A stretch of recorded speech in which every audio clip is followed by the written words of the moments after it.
The latest reading surpassed the previous record high of 23 index points reached in the first quarter of 2007, when the South African economy pumped out real economic growth of nearly 6%.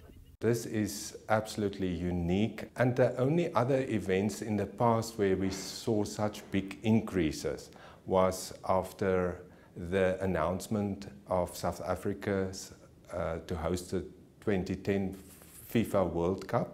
There was also big increases after the 1994 elections, and before that in the 1980s, when the international gold price went up to over $1,000. When there's a huge deviation, for instance, if confidence is high, we tend to see that spending may grow faster than income. So the improvement in sentiment, if sustained, could essentially translate into higher consumer spending.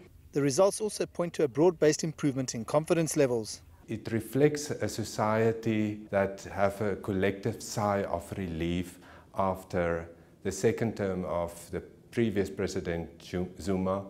We were just flooded with negative news. Across population groups, we're seeing that white and black South Africans are feeling very optimistic about their financial position and the outlook on the economy, and they all rate the current time as the right time to buy big ticket items. While confidence levels were high in quarter one, that may change in quarter two due to increases in fuel levies and VAT.